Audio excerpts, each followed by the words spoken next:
Good morning, Rabbi. We're learning Mishna Yevamos, Parak Vav, Chapter 6, Mishnah Aleph, Mishnah 1. Now, as we have mentioned before, the way Yibam is performed, the way that the brother's wife that died the brother died without children, his brother now marries his sister-in-law to establish a name for the brother who has passed on. According to Torah law, there's only one thing that you do to make her your wife, and that is be'ila, cohabitation. You cohabit with her, she becomes your wife. That is what the focus of this part of the Mishnah is going to be on. Haba Yevimtai, one who cohabits with his Yevama, with his sister-in-law who has fallen to him for Yibam.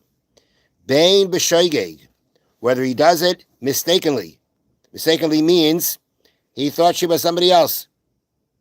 That's the case. He thought she was somebody else. He didn't think it's his sister-in-law. Bain b'mezid, or he did it intentionally.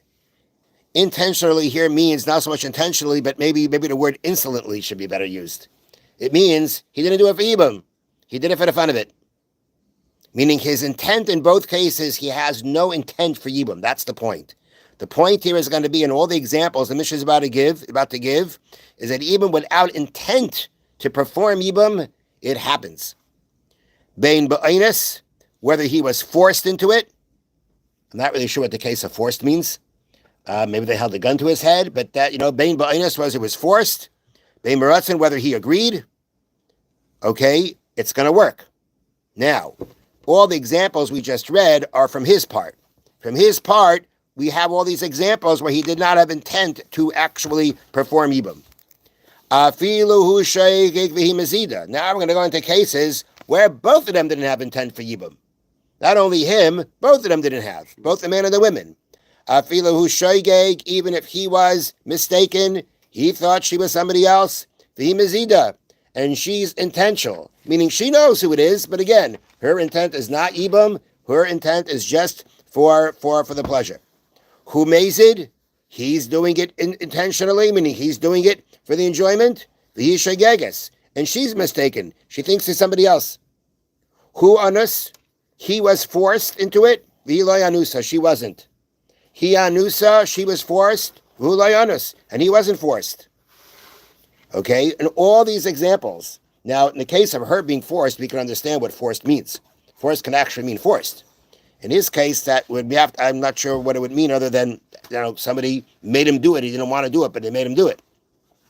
Now, the point here is, as I said, in this set of cases, even though both of them had no intention for Yibam, it's going to work. And then the Mishnah now goes into a different discussion. Which means whether he only began the act of cohabitation or he completed it. Complete means if he inserted his entire organ, that's called completion. If he only inserted the tip, that's called ma'ara, that's called beginning. Either way, kana, he has acquired her. Either way, it works. This is considered an act of cohabitation. It now works in the sense that now she becomes his wife. She becomes his wife means that he becomes the heir. He now acquires the entire estate of his deceased brother. And if, let's say, they were now to split up, he'd have to give this woman a get. Because that's what happens after Yibam. She becomes your full-fledged wife. After that, Chalitza doesn't help to free her. She needs a full-fledged get like any other wife. So all that's kana. Kana means in all these examples that we gave until now, kana, he acquires her. That means the act of Yibam has been done. Even if there was no intention to do Yibam, it works as Yibam. And all the ramifications are going to apply. Akana means he acquires her. He acquires her as a wife. He acquires the estate of his brother. Then the Mishnah concludes, and there's no distinguishment. The Torah did not distinguish between a cohabitation and a cohabitation, which means, as they explain here, a natural cohabitation and an unnatural cohabitation.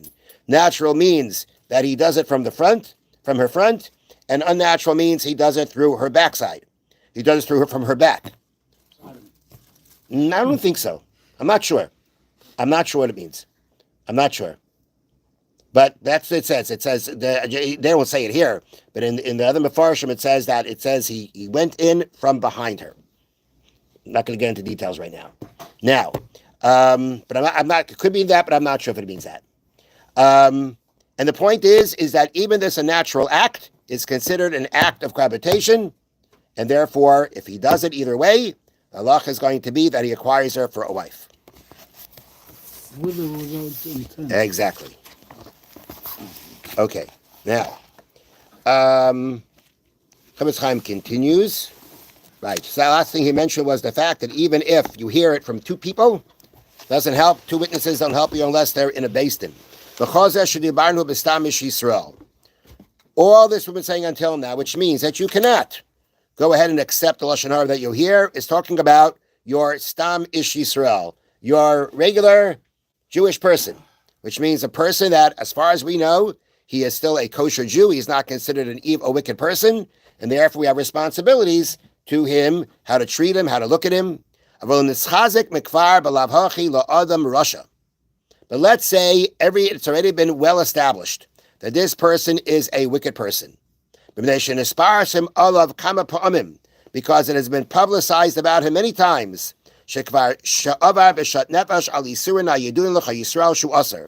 that he has intentionally transgressed prohibitions that everybody knows are forbidden. Let's say again, he becomes well known that he's an adulterer. Things have happened. Things have gotten around.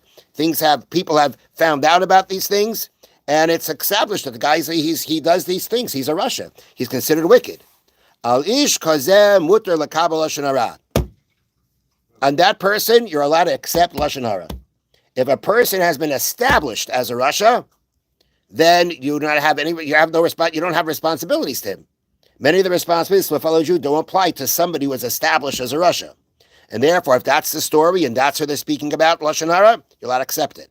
Now again, the way that he says that the person is established as a rasha is the fact that it is well known that he does these kinds of serious sins. Serious sins that everybody knows are forbidden. There's no excuses to think, oh, it's not such a big deal. Everybody knows it's a big deal. He does it anyway, and it's been well established. How has it been well established exactly? How halachically do all these things get well established? That's a discussion on itself. But there is such a thing of that's established about a person, these kinds of things. And once that is established about the person, there is no prohibition about accepting lashon hara about him. Have a wonderful day. Thank you, Rabbi.